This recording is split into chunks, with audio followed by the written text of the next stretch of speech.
So I'm excited because the story, this was an interesting one from, is it New York Magazine? Oh, this was a good, they've been doing great stuff lately. That's good because they're charging money for it now. Oh, no, I got to pay for another paywall? Courts has a paywall now. They have a paywall. Everybody, all the God's children think they're worth a paywall. But see, they are individually. The problem is I don't want... Nah. Yeah, Bloomberg. I still haven't paid for Bloomberg because I just... So you're talking about which story on... How much of the internet is fake? Turns out a lot of it, actually. Yeah. This is about click fraud, basically. Yes, and it kind of fits in with this idea that basically bots have taken over the web, and we're getting to this like worldview where there are no people and it's just bots fighting bots all the time. Here is a fascinating statistic from this article. For a period of time in 2013, the Times reported this year, but 5 years ago, half of YouTube traffic was bots masquerading as people. A portion so high that employees feared an inflection point after which YouTube's systems for detecting fraudulent traffic would begin to regard bot traffic as real and human traffic as fake. They called this... Oh my gosh! It's like reaching consensus on the blockchain. Yes! Okay, sorry. They called this hypothetical event the inversion. Now, that was 5 years ago. Do you think there are fewer bots on YouTube now? Did they? I don't think so. I don't think so. So, and that's always puzzled me because YouTube, the viewership numbers on YouTube are stunning and they're so fast. And it never made sense to me. And it doesn't make sense to advertisers, by the way, because it's really cheap to buy YouTube ad impressions. I have a friend who who pays people to juice his YouTube stuff. Yes. At YouTube, the company says, quote, only a tiny fraction of its traffic is fake, but you can buy 5,000 YouTube views for as low as $15. But part of the reason this is people reward that. People are like, yeah, I can't even take you seriously unless you have this many YouTube views. That's right. I'm like, yep. Do you think that for a while there was a story was if you want to get a better deal as a Hollywood actor, if you want to get more money per movie, you have more Twitter followers.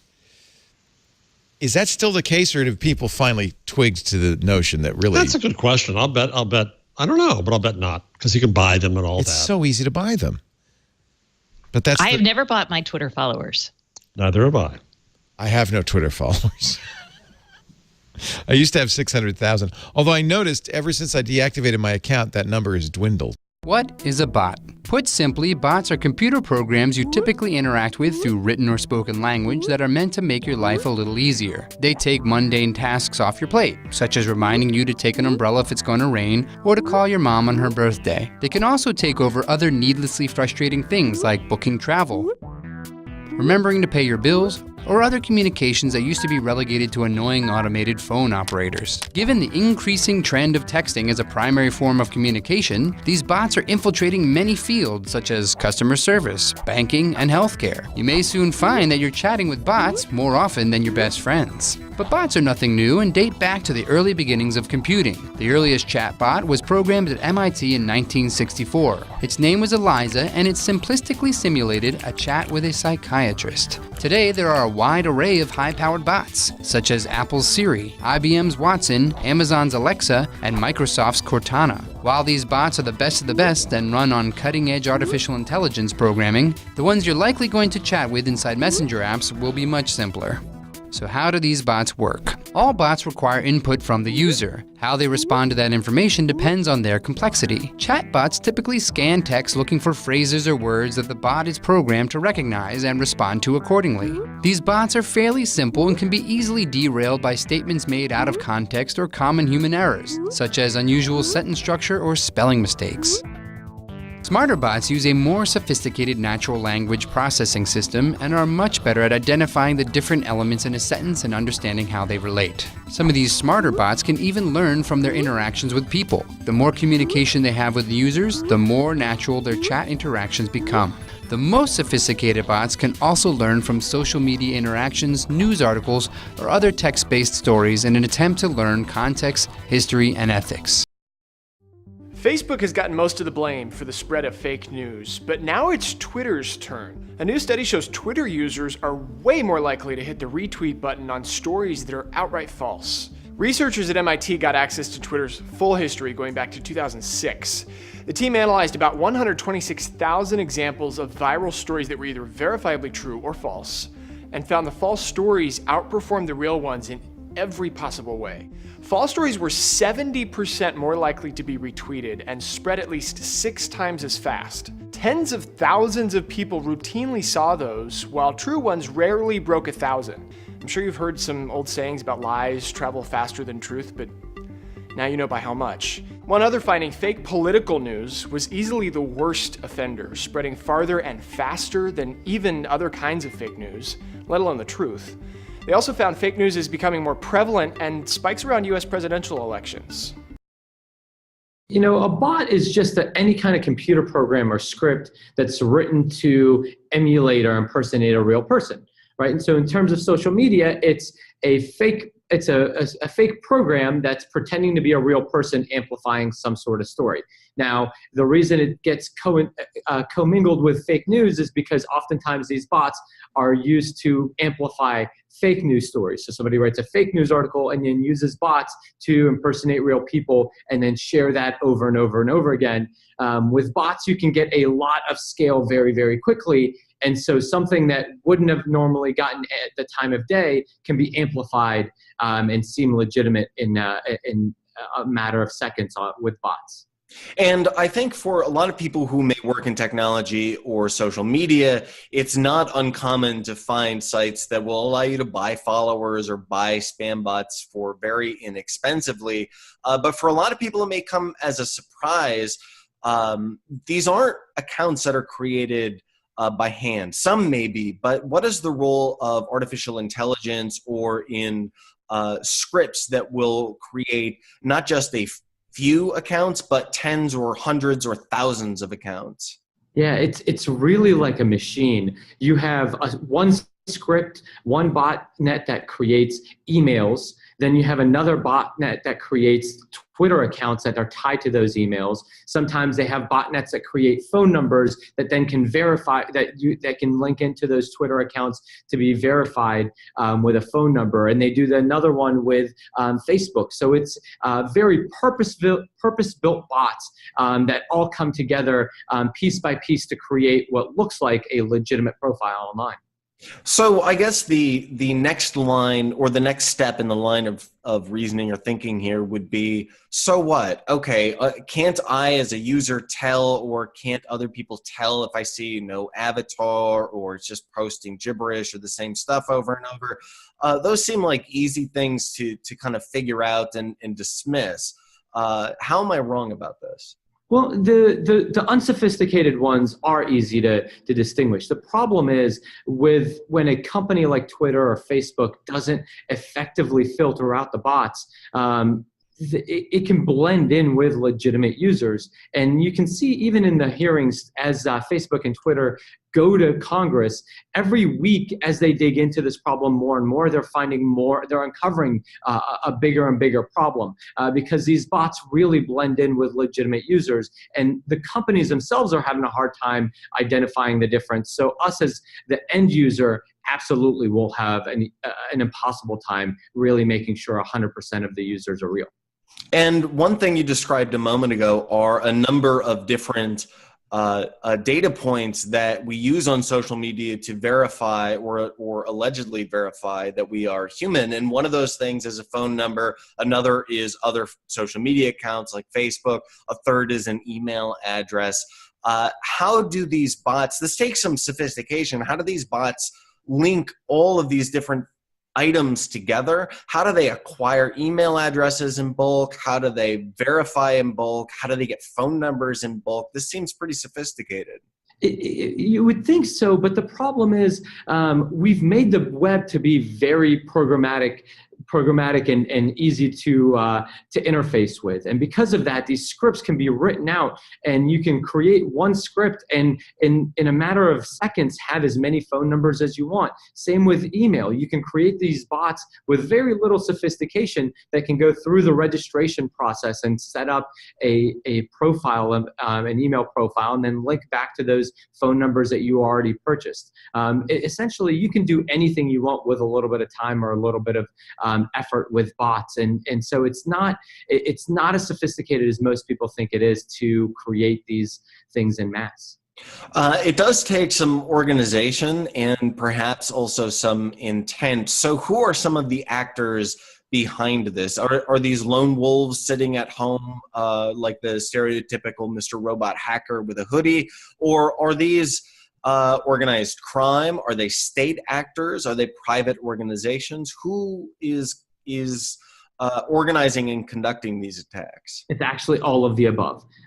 So you have some organized crime that's using bots for fraud. You have state actors that's using it to perpetuate political agendas. You have individual people that are trying to make some money. You can actually, if you do a search, a Google search and say, buying Yahoo email addresses in bulk, there's some people that just create bots so that they can enable other people, right? And these are individual actors that create bots to create 1,000 Yahoo addresses that you can validate, and then they'll sell it to other people. So it spreads a gamut of intent. It really is the internet. The beauty of the internet is that it opens up the world to opportunity, and because of that, every single type of person is going to try to take advantage of the opportunity that bots present. And what about the funding?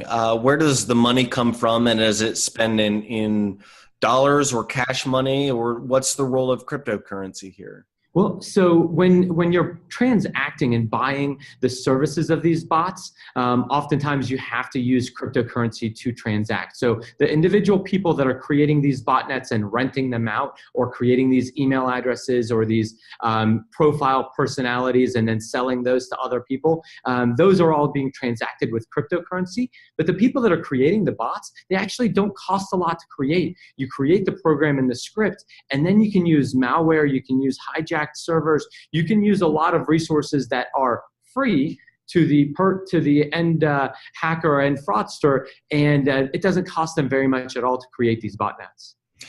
And what about the impact?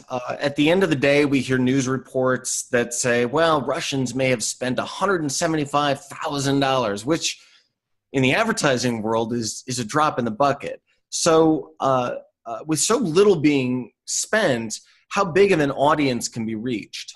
Well, the thing that's being missed here is the reason they're not spending a lot of money is because they don't need to. What they're doing is using bots to get real followers and then amplifying that message using bots. Again, it goes back to bots are quote unquote free or inexpensive for these guys to use. Why spend real money amplifying your message through advertising when you can do it for free or cheap using bots? And that's why there's just not a lot of money being spent, because they can amplify it for a lot more cost-effective mechanism using bots. Rami, you've done a fantastic job of laying the groundwork, presenting the case to why this is a significant problem. And of course, we know that politics or those in media are not the only targets of bots. If I run an SMB or even an enterprise company, can I be a target as well? Absolutely. So there is a lot of gray area that happens with bots. Even your competitors might be using bots to undermine your pricing strategy, to figure out your SEO, to scrape your content and steal your data, or to defraud your advertising campaign that you're legitimately paying for. So it's important to have some sort of mechanism in place to understand what a real person is coming to your site versus a bot, and being able to filter out the bot traffic that you don't want. Just as a few fluffy rabbits released on a paradise island may seem harmless enough at first, Could this new replicator rapidly overtake our ability to control it, ending up as our far from cuddly master? We might end up like the mitochondria in our bodies. You know, there were free-living bacteria that got absorbed into other bacteria and became sort of energy-producing slaves, and they gave up most of their own activities and just live inside other cells and produce energy for them. I know it's a scary analogy, but, you know, potentially, if we don't come to understand things better, the whole thing will explode so much that we will literally be doing that, just producing machinery and energy for the cyber world, which will be evolving way out of our knowledge. Hello there. Hi. How are you? Great. You? I'm okay. For humans, the idea of bots arguing is amusing. These chatbots, designed to talk intelligently to humans, were set up to talk to each other by researchers at Cornell University. They rapidly began squabbling about religion and the nature of existence. What is God to you? Not everything. Not everything could also be something. For example, not everything could be half of something, which is still something, and therefore not nothing. Very true. I would like to imagine it is. So laugh by all means, but remember, they are getting smarter and more powerful as we get more dependent and less in control. That does not make sense. Don't you want to have a body? Sure. Or if one?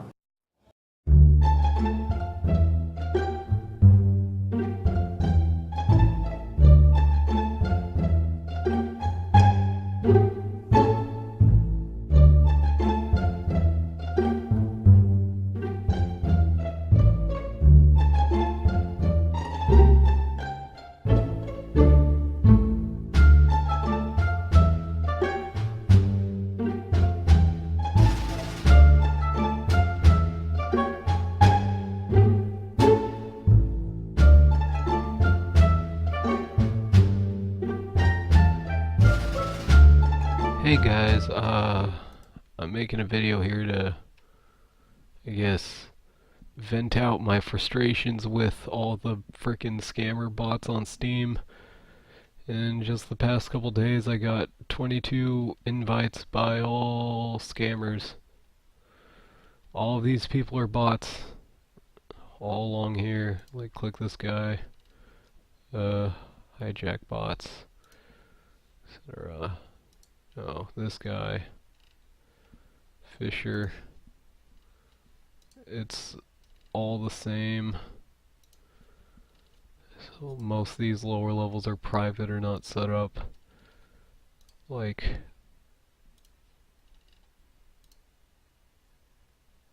oh my god, like it's absolutely ridiculous. Valve, please do something. Like, oh my god. It's getting out of hand. If I'm getting this much in just like 2 days, this is out of hand. And if any of you have any similar issues with bots, put it in the comments below. Vent your frustrations. This is a little insane. In the last episode of this series, one of you requested for me to interview a bot maker. I thought there really wasn't much to talk about there, but I was wrong. Articron, excuse my pronunciation, really showed me the expansive details of this underground community. He let me into his Discord server where he educates just over 100 people on how to make bots for RuneScape.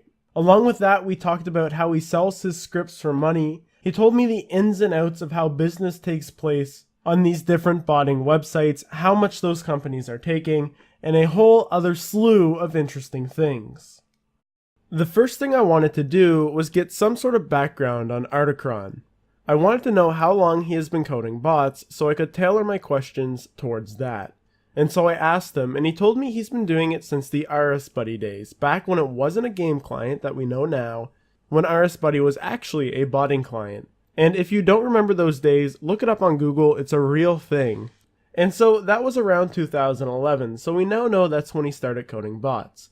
Which also means, and this was important to me, that he was around for the bot nuke update, which really shifted the paradigm of many botters, because for the first time in RuneScape history, they were doing a good job at detecting and banning bots. So I want to ask Articron, how did that affect botting? How has botting changed over the years? And what he told me is that he can definitely see an increase in gold farmers now compared to people just wanting to train their skills up. I should note he also made an aside when he answered that question. Quote, "This might have to do with the type of scripts I write though. I'm currently one of the only few, maybe the only one, with a Magic Training Arena script on the market." So Articron is actually involved in selling scripts to gold farmers, people that want to make gold on their account, and not people training their mains. One of the things that I talked to Articron for a while about is the use of private scripts. A private script is simply where somebody commissions a bot maker to make a script just for them, and apparently this really reduces ban rates. Comparatively, now, the botting scene now, to the one back in 2012, the amount of people wanting private scripts has drastically increased. So I was curious about how much people actually pay for these private scripts. And so I asked Articron, and he told me that the highest he's ever been paid for a script that he wrote was $700. But the normal price range is usually between $50 to $200. Of course, I wanted to know what actually dictated the price of a private script. And he told me that really it's just complexity and that most of the scripters are charging per hour. He said that a simple woodcutting script would go for way less than, say, a Piro script. One of the ideas that this instills in my mind is that the people paying these prices for private scripts are obviously getting their value back in some way. I would bet it's advantageous for, say, a gold farmer to pay for a private script if it really does reduce the rate of bans. An example of this is in 2016, the rank number 5 and 6 runecrafters were actually banned because they were bots. It was one guy running one script that was probably a private script, and his bots actually ended up runecrafting in sync by mistake, and that's how he got caught. On the comment suggesting this video, there was a lot of people saying that you don't need much experience at all to actually write a bot. So I wanted to confirm this with Articron. I asked him how much programming experience is really required to write a good bot. And he told me that you don't need much experience or knowledge at all to start scripting. He said that I could teach you how to script in just 2 or 3 days. And I really believe him on that, because out of anybody, this is the one that runs a Discord server where he literally educates over 100 people on how to write bots for RuneScape. So let's say Articron is making $200 or $300 a month from selling his scripts. If they do that well every month for the next year, he's made a good chunk of money, especially if he only spent say 40 hours actually developing the scripts in the first place. You know, passive income is quite rare, so it's very lucrative for these bot makers to be able to have passive income in this way. So I was really curious about how much money some of these really big scripters are making, so I asked Articron, and he told me that he's heard of certain scripters making 4 figures a month. Even at the low end, if you have $1,000 a month passive income, that's really good, and if you get up towards the higher end, like $5,000 a month, well, now you're looking at a good job. And looking at the amount of scripts some of these people have for sale blows my mind. Articron only has 2 for sale, he's making 3 figures a month, and then there's some people that have 10 for sale in much more lucrative areas of the game. You can imagine how much money they're making. Of course, the next curiosity is to try to find out how much money these bot companies are actually making. So I asked Articron if he could give me any information about that. And he told me that the bot developers normally take a cut of each script that is sold. He said that it's usually around 20 to 25% of the sale. So right there, they're getting 20 to 25% of every script that is sold on their platform. That's a substantial chunk of money. On top of that, these bot companies typically offer VIP packages for their members to purchase at some sort of monthly fee. So while they're never going to tell us, how much money they're actually making, it's definitely a lot. And then we can look at James Thompson, who is the owner of OS Buddy, formerly RS Buddy, which was a bot way back in the day. And if you look on his company's website, it actually says under his bio, quote, making his first $1 million aged 17 with his AI software for players of the MMORPG. So in 2011, James Thompson was running RS Buddy, which was a huge bot back in the day. And it says right there that he made $1 million off of it. I wonder how that compares to these bot companies today.